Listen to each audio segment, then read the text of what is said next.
పరమగీతములో ధ్యానం చేసుకుంటా ఉన్నాము. పరమగీతము 4వ అధ్యాయము. ఒకసారి 10 వచనాలు చదువుకున్నాం. ఇప్పుడు 11వ వచనం నుంచి 16 వచనాల వరకు అప్పుడు చదివి వినిపించనమ్మా. ప్రాణేశ్వరి, నీ పెదవులు తేనీయలొలుకుచున్నట్టున్నవి, నీ జిహ్వ క్రింద మధుర క్షీరములు కలవు. నీ వస్త్రముల సువాసన లెబానోను సువాసన వలె ఉన్నది.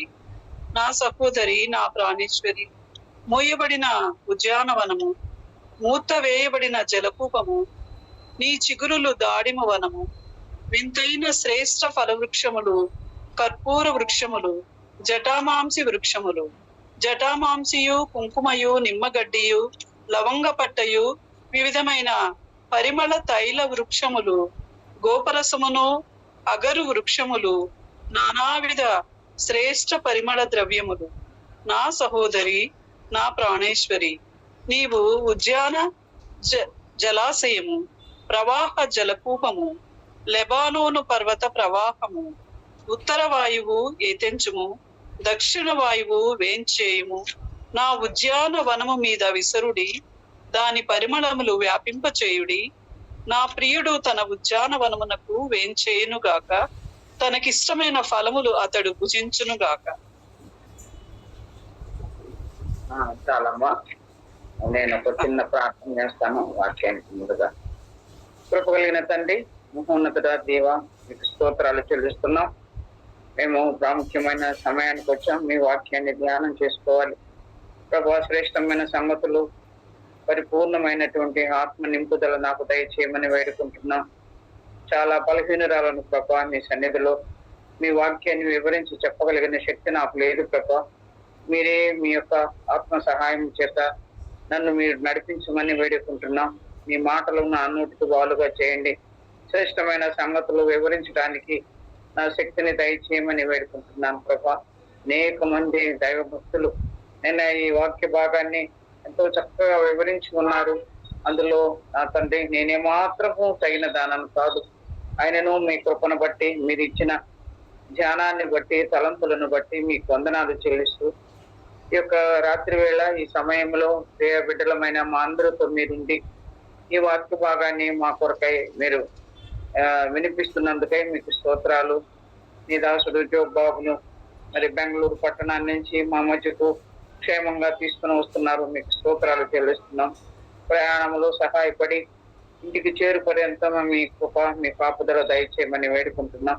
మాతో ఉండమని, సమయాన్ని అనేకులకు మాకును ఆశీర్వాదకరంగా చేయమని మా ప్రభువును మా రక్షకుడైన యేసుక్రీస్తు ప్రభు వారి అతి శ్రేష్టమైన నామమున ప్రార్థించి వేడుకుంటున్నాము తండ్రి.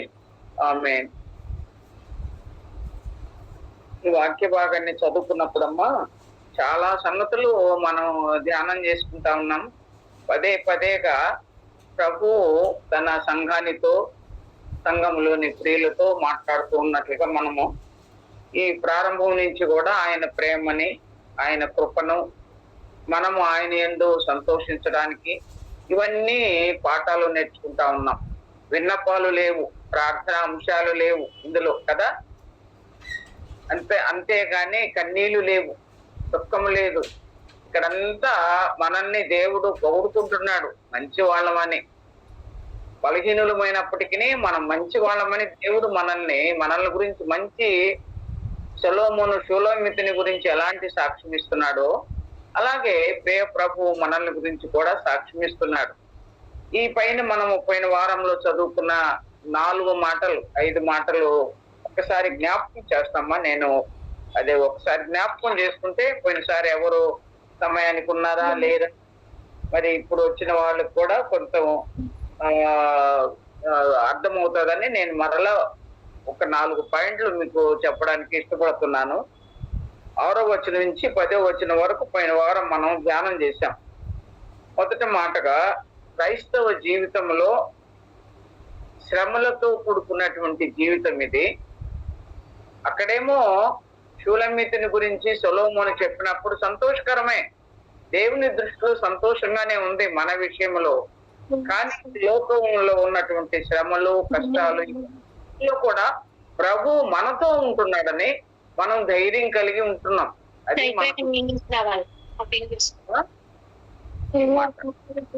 కాబట్టి ఈ దేన శరీరంలో మన బలహీనమైన శరీరము అనేక శ్రమలతో కూడుకున్నటువంటి పరిస్థితులు ఉన్నాయి. అనేకమైన ఇబ్బందులలో మనం ప్రయాణం చేస్తా ఉన్నాము. ఈ ప్రతిసారి మనం జ్ఞాపకం చేసుకున్నాం, చాలా తక్కువ దినాలుగా ఉన్నాయి మనం యాత్ర చేసే సంవత్సరాలు. అవి నాకు చాలా ప్రతికూలంగా ఉన్నాయని యాకోబు భక్తుడు పలికినట్టుగా మనకు కూడా ఈ దినాలలో చాలా సంకుచితమైనటువంటి పరిస్థితులు, ఇబ్బందికరమైన పరిస్థితులు మనకు ఉంటున్నప్పుడు ప్రభు మన పట్ల ఎంత ఉన్నతమైన స్థితిని కలిగి ఉన్నాడో, లేకపోతే మన పట్ల ఆయన ఎంత ప్రేమ కలిగి ఉన్నాడో మనకు అర్థమవుతుంది. ఎందుకని నీలో ఈ దేన శరీరాన్ని తన మహిమగల శరీరముగా మార్చుకుంటకు ప్రతి క్షణము మన విషయంలో ఆయన ఎంతో జాగ్రత్త కలిగి ఉన్నాడు ప్రభు. రెండవదిగా నీ యందు కళంకము ఏదీ లేదు. ఆయన మనల గురించి ఏమంటున్నా అంటే, మనం బలహీనులము, మనము దేవుని దృష్టికి అల్పులము, అయోగ్యులము, అపాత్రులము అని మనము దేవుని దగ్గర తగ్గించుకొని మనము తగ్గించుకొని ప్రార్థన చేస్తాం. కానీ ప్రభువు దృష్టిలో మనం ఎలాగున్నామంటే మనలో ఏ కళంకము లేదంట. మనం నిష్కలంకులంగా, నిందారహితులంగా, జాగ్రత్త కలిగిన ఒక స్థానిక సంఘములో ఆయన రక్తం చేత కడుగుబడిన మనము ఎంతో శ్రేష్టమైన వారంగా దేవుడు మన విషయంలో ఆయన తృప్తి కలిగి ఉన్నాడంట. పౌలు తన శిష్యులతో కూడా వాళ్ళు బలహీనులైన, అనేక సార్లు బలహీన పడిన వాళ్ళని ప్రోత్సహించి సేవకులో, పరిచర్యలో ఆయనతో కూడా ఉండడానికి ఎంతగానో వాళ్ళని ప్రోత్సహిస్తా ఉన్నాడు ప్రభు. అలాగే ఇప్పుడు కూడా మన విషయంలో మనం బలహీనులమైనప్పటికీ అనేక సార్లు దేవుని వాక్యాన్ని వినడానికి, ధ్యానం చేయడానికి, కూర్చొని ఆ దేవుని మాటలు వినడానికి అనేకమైన అవకాశాలు మనకు దేవుడిస్తున్నాడు. అందుకని ఆయన అంటాడు, నీలో కళంకం ఏది కనపడటం లేదంట. మనలో ఏ కళంకము కనపడటం లేదంట. మనం బలహీనులమైనప్పటికీ ఆయన అంటాడు ఒకసారి, ఎలా నమ్మకమైన దాసుడా, ఈ కొంచెంలో నీవు నమ్మకంగా ఉంటివి అంటాడు కదా. 10 తలాంతులు ఇచ్చిన వాడు 10 తలాంతులు సంపాదించుకున్నాడు. వాళ్ళ విషయంలో దేవుడు చెప్తూ, నీలో ఏ బలహీనులమైనప్పటికీ మనల్ని ప్రభు అనేక రీతిలుగా బలపరుస్తూ మెచ్చుకుంటున్నాడు. ఎంత సంతోషం! ప్రభు మనల్ని మెచ్చుకుంటున్నాడంట. నీలో ఏ కళంకము లేదన్నాడు. అవును, మనము ఆత్మీయంగా మనం కళంకము లేని వారంగా ఉండాలని ప్రభు కోరుకుంటున్నాడు. అదే రీతిగా మన విషయంలో ఆయన సంతోషంగా ఉన్నాడు. అది మూడవదిగా, సింహాలు, ఎలుగుబంట్లు, సింహ వ్యాఘ్రములు నన్ను అని మనం ఒక వచనంలో చదువుకుంటాం కదమ్మా. ఏ వచనం అది? 8వ వచనంలో. ఇక్కడ లెబానోను పర్వతం మీద ఉన్న, సేనీరు, హెర్మెను పర్వతముల మీద ఉన్న, అంటే ఉన్నతమైన స్థితిలో ఉన్న ఈ లోకంలో ఈ సింహాలు, వ్యాఘ్రాలు అంటే ఎలుగుబంట్లు ఇవన్నీ ఒక చిక్కుముడులుగా ఉన్నటువంటి సమస్యలతో ఉన్న ప్రభు వాటి నుంచి మనల్ని, దానియేలుని ఎట్లా కాపాడి తప్పించి రక్షించినాడో అలాగే మనల్ని కూడా ఆయన తప్పించి కాపాడేటువంటి ప్రభు. ఒక 7-8 వచనాలు ఉండేటువంటి కీర్తనల్లో అనేక సార్లు ఆయన కాపాడువాడు అని వ్రాయబడి ఉంది. ఎన్నో సార్లు ఆ పదాన్ని బైబిల్ గ్రంథంలో ఎన్నో సార్లుగా మనం చదువుకుంటా ఉన్నాం. కాబట్టి ప్రతి పరిస్థితుల్లో దేవుడు మనల్ని కాపాడేవాడుగా ఉన్నాడు. తర్వాత గర్జించు సింహం వల్ల ఇవన్నీ మనం ధ్యానం చేసుకున్నాం. కొంచెం జ్ఞాపకం వరకు మాత్రము ఆ 3వ అంశాన్నిగా ఆయన తప్పించి సమస్తమైనటువంటి ఆ ఇబ్బందుల్లో నుంచి, ఇరుకులలో నుంచి మనల్ని తప్పించగల సమర్థుడు ఆయన. దానియేలును, షడ్రకు, మెషకు, అబేద్నెగోలను ఎలాగూ తప్పించి రక్షించినాడో అలాగే దానియేలుని సింహపు గోనులో పడినప్పటికీ ఆయన ఎలాగూ కాపాడినాడో అలాగే మన విషయంలో కూడా ఆయన కాపాడుతూ ఉన్నాడు. 4వదిగా, ప్రభు హృదయాన్ని మనము వశపరుచుకున్నామంట. ఆయన అంటున్నాడు, మీరు నన్ను వశపరుచుకున్నారు అని. ఒక్కసారి ఒక యోహాను సువార్త 2వ అధ్యాయం 12వ వచనంలో అనుకుంటా పోయినసారి మనం కూడా చదివాము. నేను వారి వశము చేసుకొనలేదు. తన్ను ఆయన వారి వశము చేసుకొనలేదంటే వశం కాలేదంట. కొన్ని సందర్భాలలో మనం ధ్యానం చేసాం. రక్తస్రావం కలిగిన స్త్రీ వచ్చి ఆయన వస్త్ర చెంగు ముట్టిన తర్వాత ఆయన ప్రభావము నాలో నుండి పోయింది అన్నాడు. ఎవరు నన్ను ముట్టింది అనండి. అవును, ఆయనను ముట్టిన చాలా మంది ఆయన మీద పడుతున్నారు, కానీ ఆయనను ముట్టినది ఎవరు అని ఆయనకు తెలుసు. నాలో నుంచి ప్రభావం పోయింది. కానీ కొన్ని సందర్భాల్లో ఆ స్త్రీకి ఆ గొప్ప ఉపకారం చేయడానికి ఆయన హృదయంలో ఆయనలో ఉన్నటువంటి ప్రభావాన్ని ఆమె తీసుకుని, అంతటి విశ్వాసం కలిగిన స్త్రీ. ఇక్కడ మన ప్రభువు ఆయన హృదయాన్ని మనము వశం చేసుకున్నామంట. దేవునికి స్తోత్రాలు. ఆయన హృదయాన్ని. తర్వాత రెండవదిగా ఒక్క చూపులో నువ్వు నన్ను వశపరుచుకుంటివి అని కూడా ధ్యానం చేశాం. ఒక్క చూపు, ఆయన చూపు మన మీద ఉంటే మనము ఆయన చూపు మన మీద ఉన్నప్పుడు మనకు ఆశీర్వాదం ఉంటది. కానీ మనము కూడా ఆయన వైపు చూడాలి. రక్షణ కొరకు ఇశ్రాయేలీయులు ఇత్తడి సర్పాన్ని ఎలాగో చూచారో ప్రభు వైపు చూచి ఆయన యందు రక్షణ పొంది ఆ పాముల ఆ కాటు నుంచి ఎట్లాగో తప్పించబడ్డారో, రక్షించబడ్డారో, బాగు చేయబడ్డారో, అలాగే మనము కూడా ఆయన తట్టు చూసినప్పుడు మన శ్రమలలో, మన కష్టాలలో ఒక్క చూపుతో నన్ను వశపరుచుకుంటేవి అన్నాడు. అవును, మన చూపు అలాగుండాలి. దేవుని మీద మనం చూసే చూపు ఆయన్ని మనము వశం చేసుకోవాలంట. అంతటి తీక్షణమైన చూపు దేవుని వైపు మనం చూడాలి. ఈ లోకంలో ఉన్న వాటన్నిటినీ దాసి కన్నులు యజమానురాలు తట్టు ఎలాగో చూస్తున్నాయో మన కన్నులు జీవము గల దేవుని వైపుకు చూడాలంట మనం. అప్పుడు మనము హృదయాన్ని మనం వశపరుచుకుంటాం. నీ హారములలో ఒకదాని వల్ల నువ్వు నన్ను వశపరుచుకుంటా. సులమితి ఎన్ని సందర్భాలలో సొలొమోనును వశపరుచుకుంటుంది.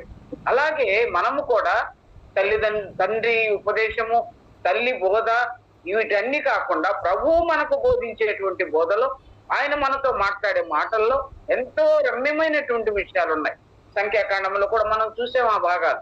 కాబట్టి ఆ హారములలో ఒక్కదాని వలె యెషయా గ్రంథంలో కూడా ఒక మంచి మాట ఉంది. 62వ అధ్యాయము 5వ వచనంలో, పెండ్లి కుమార్తె తన హారముల చేత తన పెండ్లి కుమారుని ఎలాగో వశం చేసుకుంటుందో అలాగే షూలమ్మితి సొలొమోనును వశపరుచుకున్నదంట. అలాగైతే మనము కూడా మన ప్రియ ప్రభువుని మనము వశం చేసుకోవాలి. హారములు ఎలాగూ పెండ్లి కుమారుడు ఆమె యొక్క అందాన్ని, సౌందర్యాన్ని ఎలాగూ ఆస్వాదిస్తాడో అలాగే మన జీవితంలో కూడా మనము దేవుణ్ణి వశపరుచుకోవాలని. తర్వాత 5వదిగా సువాసన కలిగినటువంటి జీవితాన్ని, పరిమళ సువాసన కలిగిన జీవితాన్ని మనం జీవించాలంట. సువాసన అనేది మంచి ప్రవర్తనకు గుర్తు. ఈ మాటలు మనం పోయిన వారం మనము ధ్యానం చేసుకున్నాం, జ్ఞాపకం చేశాను నేను. మరలా ఇప్పుడు 11వ వచనం చూసాం కదమ్మా. ప్రాణేశ్వరి, నీ పెదవులు తేనెలుకుతున్నట్టున్నవి, నీ జిహ్వ క్రింద మధు క్షీరములు కలు. నేను ఈ మధ్య చదువుకుంటా ఉంటే ఈ భాగాన్ని ధ్యానంలో మధుర అని చదువుకుంటున్నా. మధు క్షీరములు. మధు అంటే తేనె అని, క్షీరం అంటే పాలు అని. అవి శ్రేష్టమైనవి. తేనె శ్రేష్టమైనది, క్షీరము శ్రేష్టమైనది. ఇవి రెండు కూడా నీ జిహ్వ క్రింద, నీ పెదవులు తేనెలు కూర్చున్నవి. అంటే మనము ముందు 4వ అధ్యాయం 1వ వచనంలో పెదవులు ఎలాగున్నాయి, నోరు ఎలాగున్నది, కనులు ఎలాగున్నవి, కణతలు ఎలాగున్నవి, మెడ ఎలాగున్నది, ఇవన్నీ మనం 7 అంశాలు ధ్యానం చేశాం కదమ్మా. ఇక్కడ కూడా పెదవులు తేనెలు కూర్చున్నానంట. మన పెదవుల గుండా వచ్చేటి మంచి మాటలు ఆ తేనె కంటే మధురమైనటువంటి తేనెలు కూర్చున్నవి, తేనెలాగున్నాయంట. మంచి మాటలు మన పెదవుల గుండా వస్తున్నాయి. అంత మాత్రమే కాకుండా నీ జిహ్వ క్రింద అంటే నాలుక క్రింద మధుర క్షీరములు కలవు. ఒకసారి మా తండ్రి గారు నాకు చాలా ఏళ్ల కిందట నేను వివాహం అయిన తర్వాత ఎక్కువగా మా సంఘానికి అక్కడ చెల్లాయిపల్లి వెళ్ళినప్పుడు బ్రదర్ మాట్లాడుతూ ఉంటారు ప్రభాకర్ రావు గారు. నేను మా నాన్నని నాకు వివాహం కాకుండా కొన్ని అంశాలు చెప్పినప్పుడు అవి అలాగే నాకు గుర్తుండిపోయినాయి. జిహ్వ క్రింద అంటే రుచి కలిగినటువంటి ఆ జిహ్వ క్రింద అని బాగా క్లియర్ గా వాక్యాన్ని బోధిస్తూ అంగిలి రుచి ఎరుగును అనే దాని మీద వాక్యం చెప్తూ ఉన్నాడు నాన్న. అప్పుడు మనకు ఉన్నంత ఇంత లిటరేచర్ ఏం లేదు, బైబిల్ చదువుకోవడం చెప్పడమే నాన్నగారు వాళ్ళ సమయాలలో. ఇంత లిటరేచర్ ఎప్పుడో ఎక్కడో కొన్ని ఇంగ్లీష్ లో బుక్స్ మాత్రమే దొరికాయి. ఇంత గొప్ప మనకు దొరికినన్ని ఈ బుక్స్ మనకు అప్పుడు లేవు. అప్పుడు చదివేటప్పుడు అంగిటి క్రింద నాలుగు రుచి చూస్తుందంట. నాలుగుకి నోటి మీద ఏమైనా పెట్టుకుంటే అంటే నాలుగు మీద పెట్టుకుంటామమ్మా. నాలుగు మీద పెట్టుకుంటే రుచి వస్తుందా? రాదు. ఇది అంగిలికి తగిలినప్పుడు నాలుక రుచి తెలుస్తుంది. అందుకని ఇక్కడ రాయబడి ఉంది, నీ జిహ్వ క్రింద నాలుక క్రింద, ఇక్కడ ఈ క్రింద గాని ఆ పై భాగం గాని రుచిని తెలిపేటువంటి గ్రంథులు ఉంటాయంట. నీ జిహ్వ క్రింద మధు క్షీరములు కలవు. ఇవి మన నోరు ఎలాగుంటుందంటే మన చూస్తాను మంచి ప్రవర్తన కలిగినటువంటి ఈ సువాసన కలిగినటువంటి మన పరిస్థితి లెబానోను సువాసన అని సొలొమోను షూలమితిని గురించి వర్ణిస్తూ ఆమె యొక్క ప్రవర్తన ఎలాగుందంటే లెబానోను సౌండ్ చదివాం కదా మనము, నీ వస్త్రముల సువాసన లెబానోను సువాసన వలె ఉన్నది అంటారు. లెబానోను మంచి సువాసన కలిగిన ఒక వృక్షం అంటది. ఇవన్నీ కూడా ఇక్కడ రాశారు వృక్షాల గురించి చాలా భాగాలు చాలా మంది వివరించి చెప్పున్నారు. కానీ అనేకమైన వృక్షాల గురించి రాస్తే ఇక్కడ లెబానోను వృక్షాలు ఎలా ఉన్నాయంట? సువాసన కలిగినవి. ఒలీవ చెట్లు మంచి ఆ నూనెను తైలాన్ని ప్రతిష్ఠించే తైలాన్ని ఇచ్చినవి. మస్తకి వృక్షం క్రింద అబ్రహాము కూర్చున్నాడు. సలల వృక్షం క్రింద దెబోరా కూర్చుంది. ఇలాగూ అనేకమైన అంశాలు ఆ చెట్లను గురించి వృక్షాల గురించి బైబిల్ గ్రంథంలో ఉంది. అందుకనే లెబానోను వంటి సువాసన నీకుందే అంటున్నాడు. నీ జిహ్వ క్రింద మధు క్షీరములు, నాకు అసలు మధుర అనేదే మాట వచ్చింది కానీ అది సరికాదు. మధు అంటే తేనె అని, క్షీరము అంటే పాలు అని. అలాంటివి మన నాలుక క్రింద ఉన్నాయంట, నోటి క్రింద. నోరు, జిహ్వ అంటే నోరు, పెదవులు, ఇవన్నీ కలిపి ఒక భాగం అది. చూడండి, అవి ఉన్నందువల్ల సంతోషము, ఆనందము, బాగా రుచిగల ఒక కూరని మనము రుచి చూచినప్పుడు అది చాలా బాగుంది ఈ కూర అంటాం. సంతోషమే, ఆనందమే. మన పిల్లలు చేసినా మన పెద్దవాళ్ళు చేసినా ఈ కూర చాలా బాగా కుదిరింది అనుకుంటాం, బాగుంది రుచి అనుకుంటాం, అది సంతోషమే. దాన్ని ఏమో మనము దుఃఖంతో చెప్పుకునేది కాదు. మంచి సువాసన అంటే మంచి ప్రవర్తనకి గుర్తు. మన మంచి ప్రవర్తన కలిగితే అది దేవునికి ఇష్టమైనది, సంతోషమైనది, ఆనందం ఇచ్చేది. కాబట్టి చూద్దాము 2-4 మాటలు కూడా ఇక్కడ రెఫరెన్స్ చూద్దాము. కీర్తనల గ్రంథము 37వ అధ్యాయం 37వ కీర్తనలు 37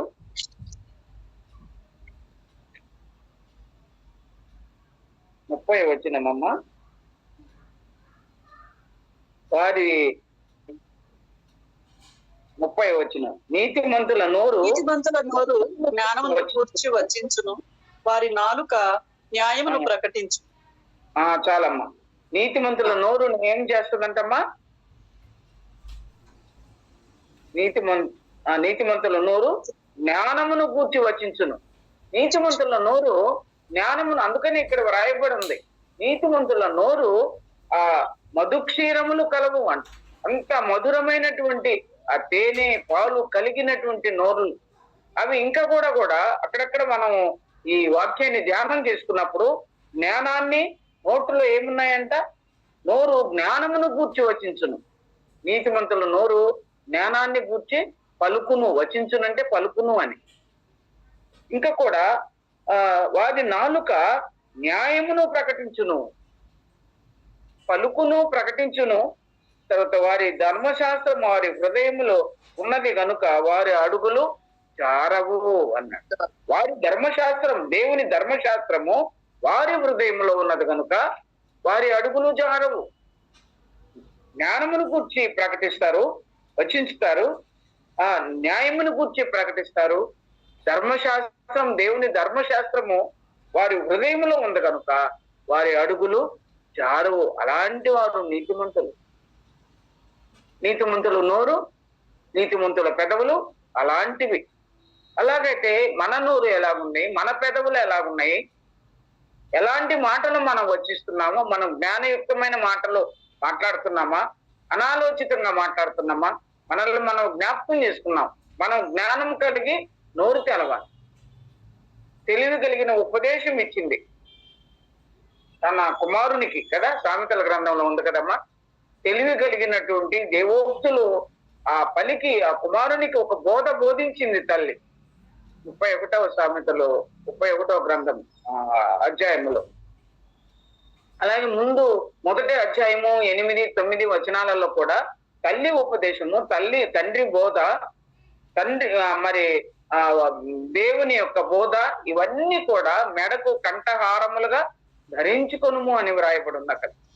కాబట్టి ఇవన్నీ కూడా నీతిమంతుల నోరు జ్ఞానమును వచించును, వారి హృదయము ఇంకా ఏంటమ్మా, నాలుక న్యాయమును ప్రకటించును, దేవుని ధర్మశాస్త్రము వారి హృదయంలో ఉన్నది కనుక వారి అడుగులు జారవు. ఇంకొక వచనాన్ని చూసుకుందామమ్మా. సామెతలు 10వ అధ్యాయము 11వ వచనములో, సామెతలు, నీతిమంతుని నోరు జీవపు ఊట, భక్తిహీనుల నోరు బలత్కారం మరుగుపరచు. నీతిమంతుల నోరు ఏంటిదంటమ్మా? జీవపు ఊట. ఆ జీవపు ఓట అంటే ఏంటమ్మా? అది మరి యోహాను సువార్త 4వ అధ్యాయంలో సమరీ స్త్రీతో దేవుడు మాట్లాడేటప్పుడు ఆయన హృదయంలో ఉండి వచ్చేటువంటి ఆయన ఇచ్చే నీళ్లు తాగువాడు ఎప్పుడు దప్పికొనడు. అది జీవజలముల ఊట. అది ఎప్పుడు ప్రవహిస్తూ ఉంటుంది అన్నమాట. అది ఎప్పుడు నీళ్లు కారిపోతూ ఉంటాయి. ఇప్పుడు మనం హైదరాబాద్ ప్రాంతాలలో కొండల్లో నుంచి నీళ్లు వస్తూ ఉంటాయి. రహమత్ నగర్ పైన యూసఫ్ కూడా అప్పుడప్పుడు మేము బంజారా హిల్స్ కి వచ్చేటప్పుడు వెంకటగిరి మీద బంజారా హిల్స్ కి వెళ్ళేది. అక్కడ TV9 ఆఫీస్ దగ్గర దిగేవాళ్ళు. మార్కెండేల్ అన్న వాళ్ళ ఇంటి దగ్గర ఉన్నప్పుడు అక్కడ దిగినప్పుడు వెంకటగిరి మీద నుంచి యూసఫ్ గూడ మీద నుంచి బస్సులు వెళితే అక్కడ ఒక కొండ మీద నుంచి ఎప్పుడు నీళ్లు ప్రవహిస్తూనే ఉంటాయి. అది ఒక కాలువగా అది ఎప్పుడూ ఆరిపోయేది కాదు. మేము అక్కోళ్ళ ఇంట్లో ఉన్నప్పుడు, మార్కెండేల్ అన్నోళ్ళ ఇంట్లో ఉన్నప్పుడు ఆ ప్రక్కనే ఒక ఓట వచ్చేది. అప్పుడు సరి అయినటువంటి బావులే ఉన్నాయి, ట్యాప్లు కూడా బిగించలేదు. ఆ సమయంలోనే మేము అక్కడ వాళ్ళ ఇంట్లో రెంటుకున్నాం. అప్పుడు ఆ ప్రక్క నుంచి చూస్తే అక్కడ ఒక జలం ఉంది. అక్కడ ఎప్పుడు నీళ్లు ఆగిపోవు. ఎప్పుడైనా ఎవ్రీ టైం అక్కడ నీళ్లు ఊరుతూనే ఉంటాయి అన్నమాట. అలాంటి అది ఊరిడి నీటి బుగ్గగా ఉంటదంట దేవుని వాక్యం. అది ఇప్పుడు మనం ఇక్కడ చదువుకున్నది. నీతిమంతుల నోరు జీవపు ఊట. అది ఆగిపోయేది కాదు. మన నోరు ఎలాగుండాలంటే అది జీవజలములు ఊరే నీటి బుగ్గగా. కాసేపు మంచిగా మాట్లాడతాం, కాసేపు మాట్లాడలేకపోతాం, కాసేపు సంతోషంగా ఉంటాం, కాసేపు ఇంకొకరితో సరిగా సమాధానంగా ఉన్నాం. అలాంటి నోరు కాదంట. జీవపు ఊట నీతిమంతుల నోరు, జీవపు ఊట. ఇంకొక భాగాన్ని కూడా చూద్దాం. చూడమ్మా, యోహాను సువార్త 4వ అధ్యాయం 10వ వచనంలో సమరీ స్త్రీతో దేవుడు చెప్పిన ఈ మాట కూడా జ్ఞాపకం చేసుకుని ముందుకు సాగిపోదాం. యోహాను సువార్త 4వ అధ్యాయము 10వ వచనంలో, అందుకు యేసు, నీవు దేవుని వరమును నాకు దాహమునకిమ్మని నిన్ను అడుగుచున్న వాడెవడో అదియు ఎరిగి ఉంటే నీవు ఆయనను అడుగుదు, ఆయన నీకు జీవజలమిచ్చునని ఆమెతో చెప్పింది. నీవు మళ్ళీ ఒకసారి చదువుమ్మా. 4:10. అందుకు యేసు, నీవు దేవుని వరమును నాకు దాహమునకిమ్మని నిన్ను అడుగుచున్న వాడెవడో అదియు ఎరిగి ఉంటే నీవు ఆయనను అడుగుదు, ఆయన నీకు జీవ జలం ఇచ్చునని ఆమెతో చెప్పాను. నీవు దాహం కిమ్మని నిన్ను అడుగుతున్నవాడెవడో అది తెలుసుకొని ఉంటే, నీకు తెలిస్తే ఆయన నువ్వేమడుగుతావు? జీవ జలమును అడుగుదువు అంటున్నాడు. ఆమెకు తెలియలా ఈయన యేసు ప్రభు, ఈయన దేవుని కుమారుడు, ఈయన మెస్సియా. ఆఖరిలో ఆమె అర్థం చేసుకుంది, నేను చేసినవన్నీ నాకు చెప్పిన ఈయన యేసు కాడా, మెస్సియా కాడా అని ఆ ఊరి వారికి ఒక సాక్ష్యం చెప్పింది, ఒక సువార్తను అందించింది. ఇప్పుడైతే ఆమెకు తెలీదు, నిన్ను యాకోబు కంటే గొప్పవాడువా, మా పితరుడైన యాకోబు తవ్వించిన బావి ఇది, ఆయన కంటే గొప్పవాడు అని మాట్లాడుతుంది ప్రభువుతో. అంతసేపు విస్తరించి ఏ స్త్రీతో కూడా దేవుడు మాట్లాడలేదు, కానీ అన్ని వివరంగా ఆయన ఆమెతో మాట్లాడుతున్నాయి. అది నీకు తెలుసుకొని ఉంటే నీవు నన్ను అడుగుదువు అంటాడు కదా. నీకు జీవజలం ఇచ్చును అని ఆమెతో చెప్పాడు. ఆయన దగ్గర ఉంది జీవజలములు, ఆయన దగ్గర ఉన్నాయి, ఆయనే ఇవ్వగలడు. మనం అడగాల, ప్రభువా నేను జీవజలపు ఓటగా నన్ను మార్చు ప్రభువా. మనము ఎండిపోయిన స్థితిలో ఉన్నామా? దేవుని వాక్యాన్ని నింపుకునే స్థితిలో లేకుండా ఉన్నామా?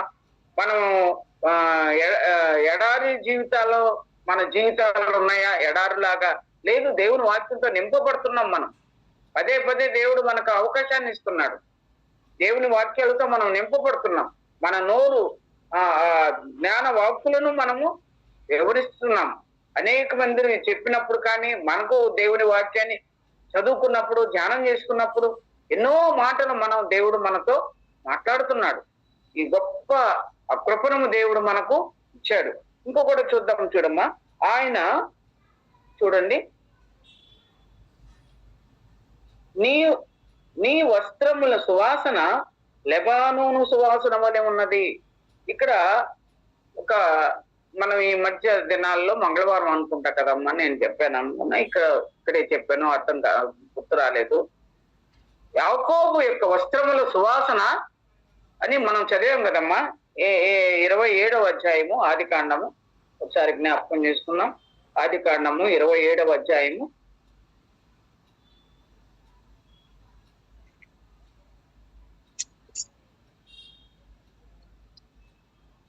27వ వచనం చదువుదామమ్మా. అతడు దగ్గరకు వచ్చి అతని ముద్దు పెట్టుకుని, ఇప్పుడు అతడు అతని వస్త్రముల వాసన చూచి అతను దీవించి ఇట్లా, నేను ఇదిగో నా కుమారుని సువాసన యెహోవా దీవించిన చేని సువాసన వలె ఉన్నది. ఆకాశపు మంచు చాలండి, ఆకాశపు మంచును ఉపసారము. అతడు దగ్గరకు వచ్చి ముద్దు పెట్టుకునేను, అట్లా ఆయన వస్త్రముల వాసన చూచి, యాకోబు వస్త్రముల వాసన చూచి ఇట్లా దీవించాడంట. ఇదిగో నా కుమారుని సువాసన యెహోవా దీవించిన చేని సువాసన వలె ఉన్నవి. యెహోవా దీవించిన చేను అది సువాసనగా ఉంటుందంట. అంటే అది దాని యొక్క పంట. దేవుడు ఆ చేనులో ఉన్నటువంటి, కొన్నిసార్లు ఒక పైరు గాలి వస్తుంటది. మనము పొలాలు గట్లకు వెళ్ళినప్పుడు ఒక మంచి సువాసన చెట్లు ఉంటాయి అనుకోండి. మేము నెల్లూరు నుంచి ప్రొద్దుటూరుకు ప్రయాణమై వెళ్ళేటప్పుడు బద్వేలు, మైదుకూర ప్రాంతంలో ఎక్కువగా ధనియాలు చెట్లు ఉండేవి, ధనియాలు మొక్కలు ఉండేవి. అవి ఆ మొక్కలు పూతలు వచ్చినప్పుడు ఆ కొత్తిమీర అవి కదా ధనియాలు వచ్చేది. ఆ పూల సువాసన ఎట్లా ఉంటదంటే ఈ కొత్తిమీర లేకపోతే ధనియాల వాసనగా ఉండేది అన్నమాట. ఒక రకమైన వాసన, మంచి సువాసన, అది కూడా చాలా మంచి వాసన. అట్లాగా వస్తాయి. వరి పొలాల దగ్గరకు పోయినప్పుడు అదొక రకమైన వాసన వస్తుంది, వరి పంట పండేటప్పుడు. అట్లాగా ఆయన ఏమంటున్నాడు, ప్రభు ఏమంటున్నాడు, ఇస్సాకు ఏమని దీవిస్తున్నాడు యాకోబుని, ఇదిగో నా కుమారుని సువాసన యెహోవా దీవించిన చేని సువాసన వలె ఉన్నవి. మనము కొన్నిసార్లు సువాసన భరితమైన పరిమళ సువాసనగా ఇవన్నీ మనము కొత్త నిబంధన గ్రంథంలో చాలా భాగాల్లో ఉన్నాయి. ఫిలిప్పీలకు రాసిన ఒక పత్రిక కూడా ఒకసారి చూద్దాం, చూడమ్మా. ఫిలిప్పీలకు రాసిన పత్రిక 4వ అధ్యాయంలో 18వ వచనం అనుకుంటాను. ఫిలిప్పీలకు రాసిన పత్రిక. మాకు సమస్తమును సమృద్ధిగా కలిగి ఉన్నది. మీరు పంపిన వస్తువులు ఎఫ్రోదితు వలన పుచ్చుకొని ఏమీయూ తక్కువ లేక ఉన్నాను.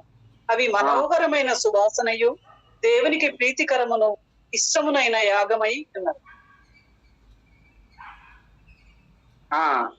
చాలమ్మా. దేవునికి అవి ఆయన మా సమస్తము సమృద్ధిగా కలిగి ఉన్నది. అయినా మీరు పంపిన వస్తువులు ఎఫ్రోదితు వలన పుచ్చుకున్నాను, ఏమీ తక్కువ లేదు, సమృద్ధిగా ఉంది. ఇవి దేవునికి మనోహరమైన సువాసనయు ప్రీతికరమైన యాగమునే. చాలా సార్లు చదువుకుంటాం మనం. ఆతిథ్యం ఇచ్చే విషయంలో ఈ మాటలు ఎక్కువ మనం చదువుతాం. దైవ సేవకులకు వస్తువులు, వారికి ఇవన్నీ మనం బహుమతులు ఇచ్చేటప్పుడు కూడా ఈ మాటలని, ఈ వాక్య భాగాన్ని మనం చదువుకుంటాం. ఇవి మనోహరమైన సువాసన కలిగినవంట. మనం దేవునికి ఇచ్చేటువంటి దశమ భాగములైతేనేమి, ఆయనకి ఇచ్చే తక్కువ కాకుండా కలిగిన దానికన్నా ఎక్కువ ఇచ్చినటువంటివి కూడా పేద విధవరాలు ఇచ్చింది. ఆమె జీవనం అంతా వేశాను అని వ్రాయబడి ఉంది కదమ్మా. పేద విధవరాలు ఇచ్చిన కానుకలు 2 కాసులు. కాబట్టి ఇవన్నీ కూడా దేవునికి ఇష్టమైన యాగములై ఉన్నాయంట. ఇక్కడ యాకోబు యొక్క వస్త్రాలు సువాసన కలిపి చేని సువాసన వలె ఉన్నవి అన్న. ఆయన వస్త్రాల సువాసన అంటే ఏమని దానికి అర్థము? ఆయన పవిత్రమైన జీవితం, లేకుంటే సాధువైన గుడారములో ఉన్నటువంటి ఆ యొక్క మంచి మనస్సు కలిగినటువంటి యాకోబుని గురించి ఆ తండ్రి యొక్క దీవెన ఎంత శ్రేష్టమైన దీవెనగా ఉంది. అదే మరలా ఏశావు వచ్చాడు, అప్పటికి దీవెనలన్నీ కూడా యాకోబుకి ఇచ్చేశాడు. అది దేవుని యొక్క ఉద్దేశము, దేవుని యొక్క సంకల్పము. దాని గురించి ఎందుకు ఇవ్వాలా, తెలియదా, ఇవన్నీ ప్రశ్నలు మనవి కావు. అది దేవుని వాక్యం ఎలాగ వ్రాయబడిందో అలాగే ధ్యానం చేద్దాం. దేవుడు ఆయనకి ఇచ్చాడు. తల్లిదండ్రులు గమనించారు ఎవరికి రావాలి దీవెనలు అని. ఆ తల్లి గమనించింది. తల్లికి ఆ ఆలోచన, ఆ ఉద్దేశం కలిగించిన వాడు దేవుడే కదా. 2 బిడ్డల్ని ఒకే గర్భంలో నుంచి ముందు వెనుక పుట్టారు వాళ్ళు. కానీ యాకోబు విషయంలో ఎందుకు ఆ తల్లి ఆలోచన చేసింది? దేశం విషయంలో ఎందుకు అలాగో ఆలోచన చేసింది? అయితే ఆ దీవెనలు తీసుకున్నవాడు అక్కడ ఉన్నాడా? లేడు. దూరంగా తల్లిదండ్రులు విడిచిపెట్టి అరాను ప్రాంతానికి మేనమామ లాబాను గొర్రెలు మేపడానికి అక్కడికి వెళ్ళిపోమ్మని చెప్పింది తల్లి. కాబట్టి ఆ యాకోబు యొక్క వస్త్రాలు ఎలా ఉన్నాయంట? సువాసనగా ఉన్నాయి. యెహోవా దీవించిన చేని సువాసన వలె ఉన్నవంట. అంత మంచిది. అయితే మనం ఇచ్చేటువంటి దేవుని పిల్లలకు, పరిశుద్ధులకు ఇచ్చేటువంటి దేవుని సేవకులకు ఇచ్చేటువంటి వస్తువులు ఏమీ తక్కువ లేకుండా దేవునికి ఇష్టమైన సువాసనకరమైనవిగా ఉన్నాయంట. అవి ఆ వస్తువులు అంతగా పోల్చాడు మనం. దేవునికి స్తోత్రాలమ్మా. ఇంక సాగిపోతాం. 12వ వచనం చదువుకుందామమ్మా. నా సహోదరి, నా ప్రాణేశ్వరి, మూయబడిన ఉద్యానము, మూత వేయబడిన జలకూపం. ఈ మాటకు అర్థము ఏదేను తోటను జ్ఞాపకం చేశారు ఒక భక్తులు. ఏదేను తోటలో ఎలాగుందంటమ్మా? మూత వేయబడిన, చుట్టూ ప్రాకారంతో నింపబడినంతే ప్రత్యేకించబడినటువంటి ఏదైనా తోట. అక్కడ ఎవరికన్నా లోపలికి ప్రవేశించడానికి అర్హత ఉందా? ఒక్క ఆదాము అవ్వలకు మాత్రమే అక్కడ ఉంది. అది మనుషులను కూడా దేవుడు యెహోవా నాటిన చెట్లనియు దేవుని యొక్క తోట వలె మీరున్నారని యెషయా గ్రంథంలో చాలా భాగాల్లో ఉంది. ఈ మాటకి మూత వేయబడిన జలకూపము అంటే ఒక బావి ఉందనుకోండి, ఆ బావి మీద ఒక మూత వేస్తే అక్కడ ఆ కూపంలో జలకూపము అవి బయటికి కనిపించవు, అక్కడనే ఉంటాయి అన్నమాట. ఆ వాటర్ బయటికి రావు. అది ఇంకా కూడా మూయబడిన ఉద్యానము, ఆ ఉద్యానవనము మూయబడింది. లోపల నుంచి బయటికి ఎవరు రాకూడదు, బయట నుంచి లోపలికి ఎవరు రాకూడదు. అప్పుడు ఆదాము హవ్వలు శపించబడిన తర్వాత వారిని లోపల నుంచి బయటికి పంపించేసి దానికి ఖడ్గ జ్వాలను అమర్చినాడు దేవుడు, ఎవరు కూడా లోపలికి ప్రవేశించకుండా. అది అన్నమాట ఏదైనా తోటకు గుర్తుగా ఉంది. అలాగైతే మనము ఆ ఏదైనా తోట వలె మనం కూడా మన హృదయాన్ని గట్టిగా సాతాను శత్రువు మన హృదయంలో చొచ్చుకొని పోకుండా మనం ప్రత్యేకించబడిన వారంగా మనం ఉండాలని ప్రభువు కోరుకుంటున్నాడు. అలాగే షూలమ్మితిని సొలొమోను అంటున్నాడు. అలాగైతే దేవుడు కూడా ప్రియ ప్రభు తన స్వరక్తం ఇచ్చి సంపాదించిన సంఘం విషయంలో కూడా ఆయన అలాంటి ఉద్దేశాన్ని కలిగి ఉన్నాడు. ఎవరు కూడా ఏ శత్రువు మనలోకి ప్రవేశించకుండా, అపవాది కార్యాలు మనలో జరగకుండా మనల్ని పవిత్రమైనటువంటి కన్నికగా ఆయన ఎలాగూ ఏర్పరచుకున్నాడో, ప్రదానం చేయబడ్డాము మనము సంఘము అలాగ ప్రత్యేకంగా ఉండాలని దేవుడు కోరుకుంటున్నాడు. అలాగ ఉండాలని ప్రభు మన విషయంలో కోరుకున్నప్పుడు మనము కూడా అలాగే మన హృదయం అనేటువంటి తలుపుని, మన హృదయాన్ని తలుపు తెరిచాము, ప్రభువుని అందులో చేర్చుకున్నాము. ఇప్పుడు మరలా మనము తలుపు వేద్దాం. ఏ బలహీనమైనటువంటి కార్యాలు, దేవునికి అయిష్టమైనవి మనము చేయకుండా మన హృదయం అనే తలుపుని గట్టిగా వేసుకుందాం. ఏ సాతానుడు మనలో ప్రవేశించకుండా జాగ్రత్త కలిగి ఉన్నాం, భయభక్తులతో కలిగి ఉన్నాం. పరిస్థితులు చాలా భయంకరంగా ఉన్నాయి. మన సమయాన్ని మనము సద్వినియోగం చేసుకుంటూ జాగ్రత్త కలిగి ఈ విశ్వాస జీవిత ప్రయాణంలో మనము ఓపికతో సాగిపోదాం. ఏది తొందరలొద్దు, ఏ విషయాలలో అవిధేయమైనటువంటి అపవిత్రమైనటువంటి కార్యాలయంలో మనకు ఆ మనసును పెట్టకుండా జాగ్రత్త కలిగి దైవ భయముతో ఈ లోకంలో మనం కొనసాగాలని ప్రభు మనల్ని కోరుకుంటున్నాడు. ఇంకా కూడా చూద్దామమ్మా, సామెతలు గ్రంథంలో 24వ అధ్యాయము ఒక మాట చూద్దామమ్మా. సామెతలు 1-2 వచనాలు చెప్పి ముందుకు సాగిపోదాం. సామెతలు 24వ అధ్యాయం 30వ వచనంలో, సోమరి వాని చేను నేను దాటి రాగా, తెలివి లేని వాని ద్రాక్ష తోట నేను దాటి రాగా, ఇదిగో దాని అందంతటా ముండ్ల తుప్పలు కలిసి ఉండేను, పూలగొండు దాని కప్పి ఉండే. ఎక్కడ 24 కదా నేను చెప్పిందమ్మా? అవునండి, 24 30 వచనం. సోమరి వాని చేను నేను దాటి రాగా, తెలివిలేని వాని ద్రాక్ష తోట నేను దాటి రాగా, అందులో దాని ఎందంతటా ముండ్ల తుప్పలు బలిసి ఉండెను, దూలగొండు దాని కప్పి ఉండెను, దాని రాతి గోడ పడి ఉండెను. దానిని చూచి నేను యోచన చేసుకుని బుద్ధి తెచ్చుకుంటుని అన్నాడు. బుద్ధి తెచ్చుకున్నాడంట. సోమరు వాని చేను ఎలాగుంది? ముండ్ల తుప్పలు ఉన్నాయంట, గచ్చ పొదలు మలిచాయంట. అది దానిని సారవంతంగా చేసుకోలేదు, దాన్ని శుభ్రం చేసుకోలేదు. ముండ్ల పొదలు, గచ్చ పొదలు, ముండ్ల తుప్పలు మలిచిపోయినాయి. అది బుద్ధిహీనుని చేను వలె ఉన్నది అన్నాడు. సోమరి వాని చేనులాగుంది అన్నాడు. మనం అలాగుండకూడదు. మనం ఎలా ఉండాలి? జాగ్రత్త కలిగి యెహోవా నాటిన చెట్లని మనకి ఎలాగో పేరు పెట్టాడు ఆయన, అలాగూ అది కొండ మీద నా ప్రియునికి ఒక ద్రాక్ష తోట ఉండెను. దాని గురించి 5వ అధ్యాయంలో, యెషయా గ్రంథం 5వ అధ్యాయం అంతా కూడా అదే ఉంది.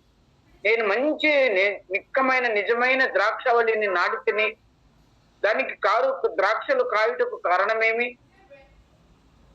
నిజమైన ద్రాక్షవల్లిని, మంచి నిక్కటమైన ఐగుప్తు నుంచి ఒక మంచి ద్రాక్ష మొక్కని నేను తెచ్చి నాటి తిని దానికి ఎందుకు ఫలభరితమైన ద్రాక్షలు రాకుండా కారు ద్రాక్షలు కాయుటకు కారణమేమి? దాన్ని సరిగా చేసుకోలేదు.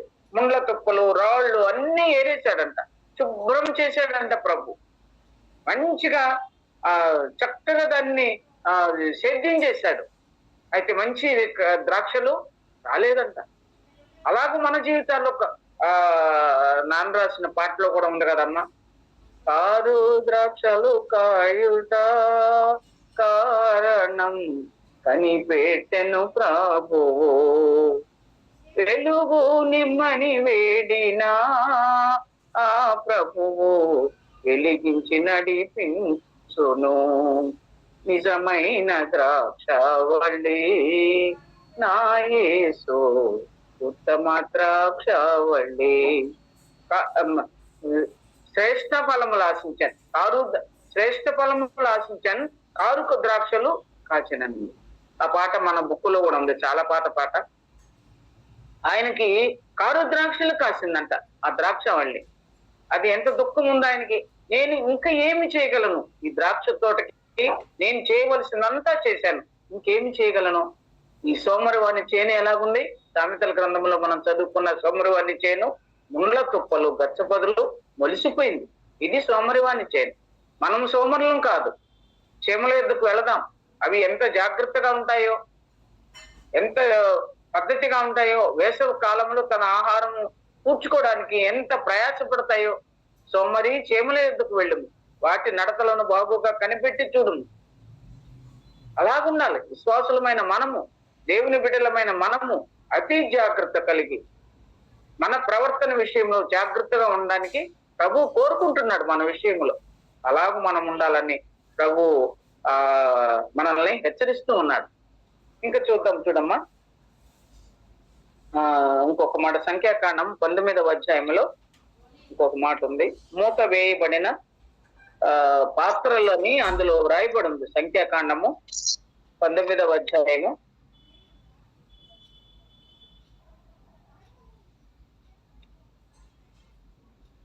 15వ వచనములో, 19:15, మూత వేయబడక తెరచి ఉన్న ప్రతి పాత్రయు అపవిత్రమగును. చాలమ్మా, మూత వేయబడక తెరచి ఉన్న ప్రతి పాత్రయు అపవిత్రమగును. ఇప్పుడు మనం ఒక్కసారి భోజనాలు, వంటలు అవన్నీ డైనింగ్ టేబుల్ మీదే పెట్టుకుంటాం అనుకో, లేకుంటే మనం వడ్డించుకునే వాటి మీదే పెట్టుకుంటాం అనుకో, కొన్నిసార్లు మూత వేయడం మర్చిపోతాం కదా. అప్పుడు అవి అపవిత్రమవుతుంది అంట. అది భద్రం చేయాలి. మూత వేయబడితే భద్రపరచబడుతుంది. ఏదైనా తోటకు ప్రభువు ఆదాముని హవ్వను పెట్టాడు, అందులో ఎవ్వరూ రానియకుండా దానికి చుట్టూను అగ్ని జ్వాలను పెట్టాడు. ఎవరు ప్రవేశించారు అక్కడ? సాతాను ప్రవేశించింది, అపవాది ప్రవేశించి వారి హృదయాలని చెరిపివేసింది. వారు అక్కడి నుంచి వెళ్ళగొట్టబడ్డారు. ఇక ఆ స్థలములో దేవునితో సహవాసాన్ని ఆదాము అవ్వలు పోగొట్టుకున్నారు. వారి హృదయాలు తెరిచారు, అపవాదికి చోటిచ్చారు, అపవాదితో మాట్లాడారు. అందువల్ల ఆ స్థలంలో అది దేవుని తోటలో ఉండే అనుభవాన్ని వారు పోగొట్టుకున్నారు. అలాగైతే దేవునితో సహవాసం కలిగిన మనము, ఆయనతో ఉండేటువంటి ఆ అనుభవాన్ని మనము ఏమాత్రము కూడా పోగొట్టుకోకూడదు. ఆ సహవాసాన్ని, ఆ సాంగత్యాన్ని, ఆ సన్నిహితత్వాన్ని మనం ఎన్నడూ కూడా దేవునికి దూరంగా ఉండడానికి మనము ఆ సమయాన్ని ఇవ్వకూడదు. దేవునితో కలిసి ఉండడానికి, పరిశుద్ధులతో కలిసి సహవాసం చేయడానికి దేవుడు మనల్ని ఏర్పాటు చేసుకున్నాడు. ఇంకా కూడా చూడండి, 13-14 వచనాలు చదువుదామమ్మా. నా కుమారుడా, తేనె త్రాగుము, అది రుచి కలది కదా, తేనె పట్టు తినుము. క్షమించండి అమ్మా, నేను సామెతల గ్రంథాన్ని తీశాను. మనం మరలా మన పాఠానికి వద్దాం. పరమగీతము 13-14. నీ చిగురులు దాడిమ వనము, వింతైన శ్రేష్ఠ పల్ల వృక్షములు, కర్పూర వృక్షము, జటాంసియు, కుంకుమయు, నిమ్మగడ్డియు, లవంగ పట్టయు, వివిధమైన పరిమళ తైల వృక్షములు, గోపరసమును, అగరు వృక్షములు, నానావిధ శ్రేష్ఠ పరిమళ ద్రవ్యములు. ఈ 13-14 వచనాలు అవి మనం మామూలుగా కూడా ఇవన్నీ చదువుకుంటా ఉంటాం. ఫల వృక్షాలు, సుగంధ ద్రవ్యాలు. కొన్నిసారి కూడా మనము ఈ పరిమళ ద్రవ్యాలను గురించి హిజ్కియా గ్రంథాన్ని కూడా జ్ఞాపకం చేసుకున్నాం.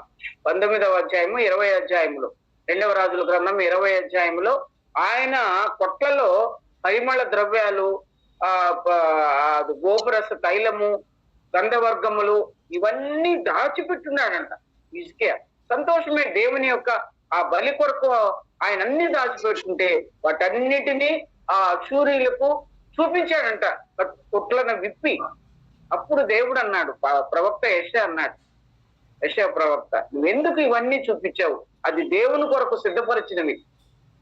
దానిని నువ్వు కొట్లను విప్పి వారందరికీ చూపించావు. అలాగే అవి అనిల చేతికి చిక్కుబడతాయని చెప్పి ఆయన్ని హెచ్చరించాడు. అవి ఎక్కడ ఉండాలి? ఆ కొట్లలో నింపబడినటువంటి గంధవర్గములు, ఆ సుగంధ ద్రవ్యాలు, ఈ పరిమళ తైలములు, ఇవన్నీ కూడా కర్పూర వృక్షములు, ఫల వృక్షములు, కుంకుమ గడ్డి, నిమ్మగడ్డి, లవంగ పట్ట, పరిమళ తైల వృక్షములు, వాటికి కావలసినటువంటి నూనెలు, అవన్నీ కూడా అందులో భద్రపరచబడినటువంటి కొట్లలోంచి శత్రువులకి, అపవాదికి చూపించేశాడంట. ఆయన ఆ బలహీనమైన కార్యం చేశాడు. దేవుడు ఆయనను సరైనటువంటి క్రమంలో లేకుండా. కాబట్టి మనకిచ్చినటువంటి ఈ పరిమళ ద్రవ్యములు, సువాసన భరితమైన క్రైస్తవ జీవితాన్ని, ఆ విశ్వాస జీవితాన్ని ప్రభువుకు మహిమకరంగా మనం ఉండాలి. కాబట్టి మనం ఏమాత్రం కూడా అజాగ్రత్తగా అపవాదికి చోటు ఇవ్వకుండా మన హృదయాలు మూసుకొని ఉండాలి. మన హృదయము, మన తలంపులు, అవన్నిటికీ దేవుని యొక్క కావలిలో మనం ఉండాలి. మనం చూద్దామమ్మా, మనం దాటిపోదాం. ఇవన్నీ కూడా 12వ వచనంలో కూడా ఈ మాటలు ఉన్నాయి. 15వ వచనం చూద్దామమ్మా.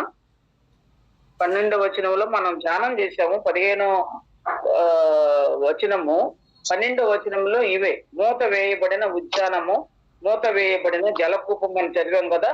ఆ తర్వాత 16వ వచనం చదువమ్మా. ఉత్తర వాయువు ఏతించుము, దక్షిణ వాయువు వేంచేయుము, నా ఉద్యానవనము మీద విసురుడి, దాని పరిమళములు వ్యాపింపచేయుడి.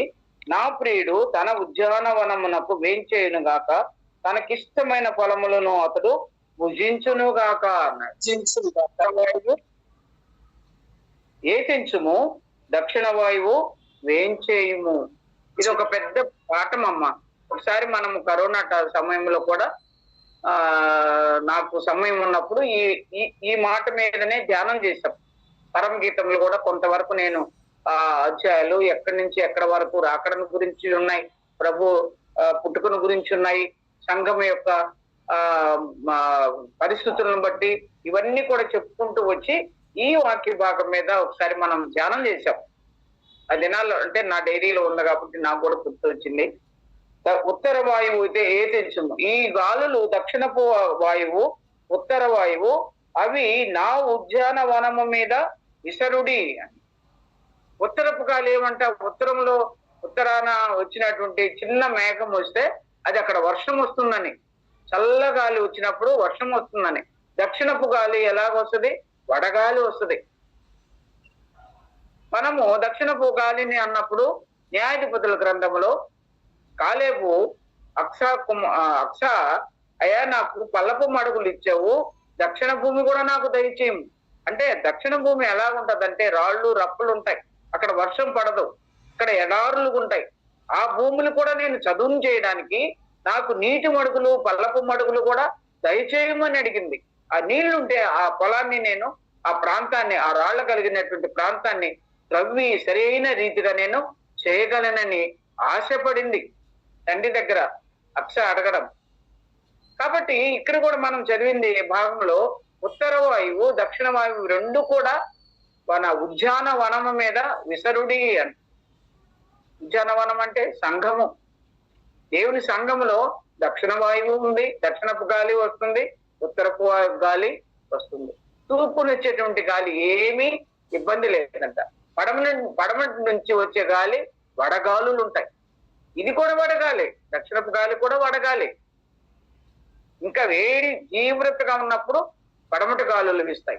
ఆ తర్వాత వర్షానికి సూచనగా ఉంటారు. కాబట్టి ఈ 4 దిక్కుల నుంచేటువంటి ఆ గాలులు మరి ప్రాముఖ్యంగా ఉత్తరపు వాయువు, దక్షిణపు వాయువు, ఇవి రెండు కూడా సంఘానికి ఇప్పుడు మనం చాలా కొంచెం మనసు నెమ్మదిగా లేని దినాల్లో ఉన్నాం మనం కదమ్మా. కొన్ని టీవీల్లో ఎక్కువ రావడం లేదు, కానీ మన ఫోనుల్లో వస్తా ఉన్నాయి, చాలా విషయాలు చూస్తున్నాం. దుఃఖం వస్తా ఉంది, బాధ కలుగుతుంది, అయినా మనం ఏమి చేయలేం. ఈ లోకాధికారుల కింద మనం ఉన్నాం. కాబట్టి శ్రమలు, కష్టాలు, బాధలు ఇవన్నీ కూడా మన సంఘం మీద విసురుతున్నాయి. చాలా చాలా సందర్భాల్లో మనం తట్టుకుంటున్నాం. ప్రభు మన మీద కృప చూపుతున్నాడు. ఆయన దూతలను మన చుట్టూను కంచి వేసి కాపాడుతున్నాడు. రెండంతల మూడంతల కంచి మనకు భద్రత ఉంది.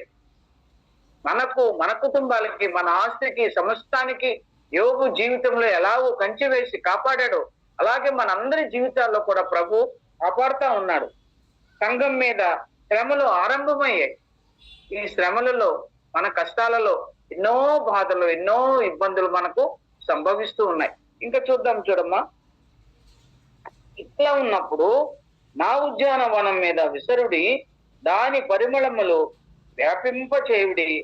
నా ప్రియుడు తన ఉద్యానవనమునకు వేంచేయునుగాక, తనకిష్టమైన ఫలములు అతడు భుజించునుగాక. ఆయన వస్తున్నాడు, ఆయన ఉద్యానవనానికి వస్తున్నాడు. వచ్చినప్పుడు ఎలా ఉండాలి? మనము ఆయనకి ఇష్టమైన వారంగా, ఆయనకి ఇష్టమైన ఫలాలు ఫలించే వాళ్ళంగా ఆయన భుజించడానికి వస్తున్నాడు. మన దగ్గర ఆశించి ఆయన సేద తీర్చుకోవడానికి వస్తున్నాడు. ఆ సేద తీర్చుకొని వచ్చినప్పుడు మనం ఎలా ఉండాలి? ఆయనను ఆహ్వానించే వాళ్ళంగా ఉండాలి. ఆయన మన యందు ఆనందించేవాడుగా ఉండాలి. మన ప్రవర్తన పట్ల, మన యొక్క జీవిత విధానం పట్ల, దైవ క్రమం పట్ల ఆయన మనల్ని చూసి ఇష్టపడేవాడుగా ఉండాలి. అందుకనే తనకి ఇష్టమైన ఫలములు అతడు భుజించునుగాక. అనేకమైనటువంటి ఫలాలు ఉన్నాయి చూడమ్మా. 16 యోహాను సువార్త 15వ అధ్యాయం 8వ వచనము 16వ వచనం చూస్తారమ్మా. ఇది అలాంటి మ్యూట్ లో పెట్టుకోండి అమ్మా. మ్యూట్ లో ఆయన వచ్చి పాపమును గుర్చియు, నీతిని గుర్చియు, లోకమును ఒప్పుకొన చేయును. మీరు బహుగా ఫలించుట వలన, యోహాను సువార్త 15వ అధ్యాయము 8వ వచనం. మీరు నా తండ్రి మహిమపరచబడును, ఇందువలన మీరు నా శిష్యులగుదురు. బహుగా ఫలించాలి. ఫలాలు ఎట్లా ఫలించాలి? బహుగా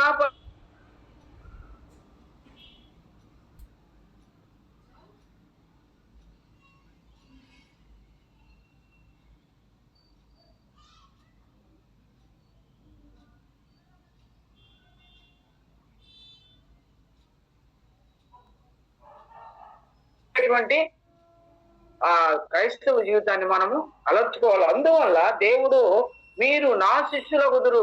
మనం శిష్యులము. ఒకసారి మనం కూడా వాక్యాన్ని వేదాం కదా, మనం శిష్యులమని, విశ్వాసులమని, క్రైస్తవులమని, ఆయన పిల్లలమని ఎన్నో పేర్లు మనకున్నాయి. మనం ఆయన శిష్యులని ఎలాగుండవాలంటే బహుగా ఫలించుట వలన మనం ఆయనకు శిష్యులమవుదాము. అంత మాత్రమే కాకుండా ఆయన మన పట్ల మనము ఫలించుట వలన ఆయన మహిమపరచబడతాడు. ఇంకో 2వ మాట కూడా చూస్తున్నామా. రోమా పత్రిక 16వ వచనంలో చూడు ఇంకోసారి. మీరు నన్ను ఏర్పరచుకొనలేదు, మీరు నా పేరట తండ్రిని ఏమి అడుగుతారో అది ఆయన మీకు అనుగ్రహించినట్లు మీరు వెళ్ళి ఫలించుటకును మీ ఫలము నిలిచి ఉండుటకును నేను మిమ్మును ఏర్పరచుకుని నియమించితిని. అంటే మనం ఫలించాలి, ఆ ఫలం కూడా నిలిచి ఉండాలంట. రాలిపోయే ఫలం కాదు, నిలిచి ఉండాలి. ద్రాక్ష చెట్లు, తీగలు ఎలాగో నిలిచి ఉండి ఫలిస్తాయో అలాగే మనము కూడా ఫలించి నిలబడి ఆ ఫలాలు మనము చూడాలి, సంతోషపడాలి. ప్రభువు చూచేంతగా సంతోషపడాలి. అలాగ నిలిచి ఉండాలంట. ఆ ఫలములు అదే మనం మళ్ళా చదువుకుందాం. నా పేరట తండ్రిని మీరు ఏమి అడుగుదరో అది ఆయన మీకు అనుగ్రహించినట్లు మీరు వెళ్ళి ఫలించుటకును మీ ఫలము నిలిచి ఉంటకును నేను మిమ్మును ఏర్పరచుకుంటుని. మనం పైన చదివింది ఏంటమ్మా? ఆ ప్రేమ మనలో నిలిచి ఉండినట్లుగా, ప్రభు మహిమపరచబడినట్లుగా మనల్ని ఏర్పరచుకున్నాడు ఆయన. ఇక్కడేమో నేను మిమ్మును ఏర్పరచుకొని నియమించితిని, ఆ ఫలాలు మీలో నిలిచి ఉండినట్లుగా నేను మిమ్మల్ని ఏర్పరచుకొని నియమించితిని అన్నాడు. ఇంకొక మాట కూడా చూసుకుందాం. రోమా పత్రిక 7వ అధ్యాయంలో త్వరగా నేను చదివి ముగించేస్తాను. రోమా పత్రిక 7వ అధ్యాయము 4వ వచనంలో, కావున సహోదరులారా మనము దేవుని కొరకు ఫలమును ఫలించినట్లు మృతులలో నుండి లేపబడిన క్రీస్తును వేరొకరిని చేరుటకై మీరును ఆయన శరీరం ద్వారా ధర్మశాస్త్రం విషయమే గుర్తులేదు. అన్ని కాదు కానీ మనము దేవుని కొరకు ఫలమును ఫలించినట్లు మృతులలో నుండి లేపబడిన క్రీస్తు అను వేరొకని చేరుటకై అన్నాడు. మనం ప్రభు నమ్ముకున్న తర్వాత మృతులలో నుంచి లేపబడిన క్రీస్తును మనం హృదయంలో చేర్చుకున్న తర్వాత మనము దేవుని కొరకు ఫలాలు ఫలించాలి. ఇక్కడ వ్రాయబడిన మాట కూడా అదే, దేవుని కొరకు మనము ఫలాలని ఫలించాలి. అందుకని ఆయన మనల్ని ఏర్పరచుకున్నాడు. ఆ ఫలాన్ని నిలిచిన్నట్లుగా ఆయన ఏర్పరచుకున్నాడంట, నియమించాడంట. ఇప్పుడు ఫలాలు ఫలించడానికి మనల్ని ఏర్పరచుకున్నాడు. ఎఫెసీయులకు రాసిన పత్రిక 5వ అధ్యాయము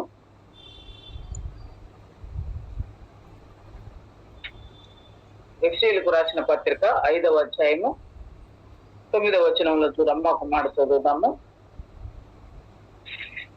వెలుగు ఫలము సమస్త విధములైన మంచితనము, నీతి, సత్యమును వాటిలో కనబడుచున్నది. ఇక్కడ ఫలం అంటమ్మా, ఇందాకంతా మంచి ఫలాలు అవన్నీ చదివాము. ఇక్కడ ఇంకొక ఫలాన్ని ఇచ్చాడు.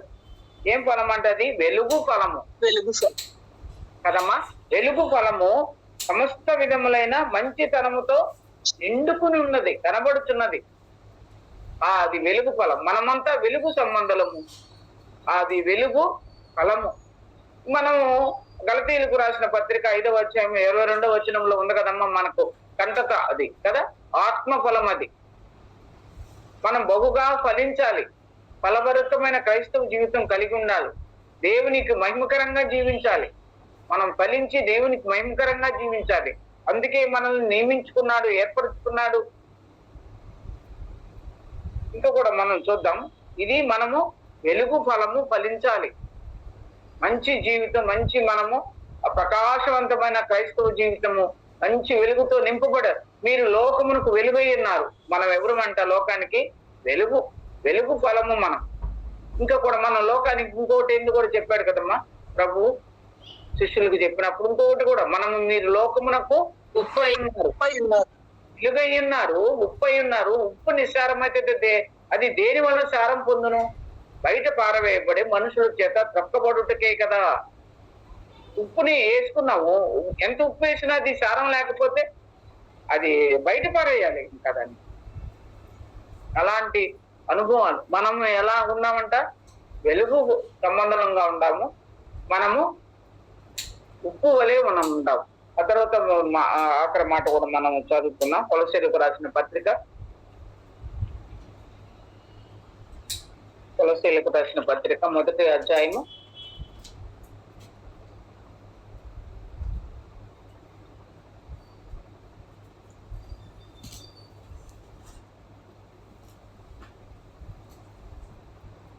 'నీతి ఫలములతో నిండుకొనిన వారముగా ఉండదే అక్కడ రాసిందమ్మా.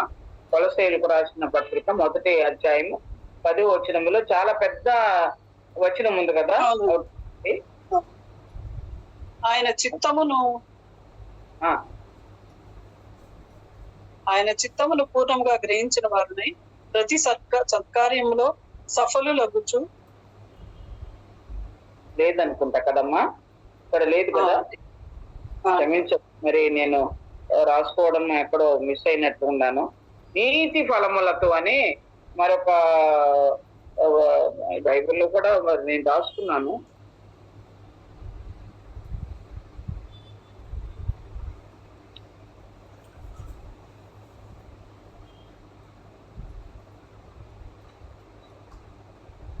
సరేలే, అది దానికి మరొకసారి ఎప్పుడైనా మనం వారంలో మనం వచ్చినప్పుడే చూస్తున్నాం. నీతి ఫలములు ఉంది అక్కడ.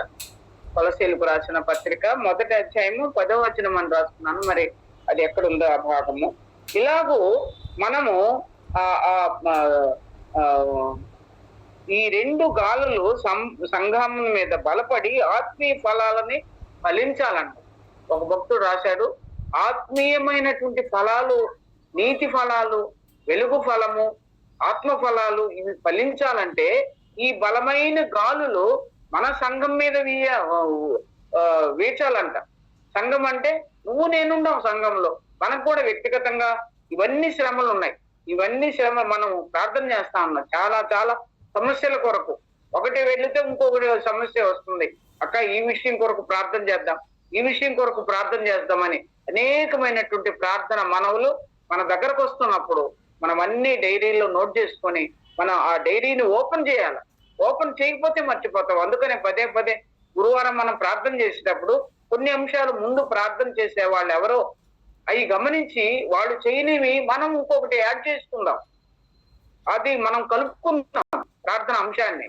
అలాగూ ప్రార్థన చేస్తే మనం అన్ని విషయాల కొరకు చక్కగా ప్రార్థించే వాళ్ళంగా ఉండాలి. ఇవన్నీ శ్రమలు, ఉత్తరపు గాలి, దక్షిణపు గాలి, పడమటి గాలి, తూర్పు గాలి, ఇవన్నీ యొక్క సంఘం మీద విసురుతా ఉన్నాయి. వీటన్నిటి నుంచి తప్పించుకోవాలంటే మంచి ఆ యొక్క ఫలాలు దేవుడు ఇష్టంగా తినాలంటే వాటిని అన్నిటినీ భరించి దేవుని కొరకు ఎదురు చూసే వాళ్ళంగా మనం ఉండాలి. ఇంకా ఆత్మ ఫలాలని ఫలిస్తూ ఆయనకి ఇష్టమైన ఫలాలు ఆయన భుజించాలంటే మనము సంతోషంగా మంచి ఫలాలు ఫలించాలి. ఆరు ద్రాక్షలు కాకూడదు. ఫలభరితమైనటువంటి మంచి ద్రాక్షలు మనము కాసే వాళ్ళంగా ఉండాలి. శ్రేష్టమైన ద్రాక్షవల్లిగా నాటాడు ప్రభు మనల్ని. మంచి ఫలాలు ఫలిస్తాం. నీతి ఫలాలు, వెలుగు ఫలము, దేవుని మహిమపరిచే ఫలము, ఇవన్నీ కూడా మనం ఫలభరితమైన క్రైస్తవ జీవితాన్ని జీవించి అలా ఉండాలని ప్రభు మనల్ని హెచ్చరిస్తున్నాడు. దేవుడి మాటలు మన కొరకు దీవించునుగాక.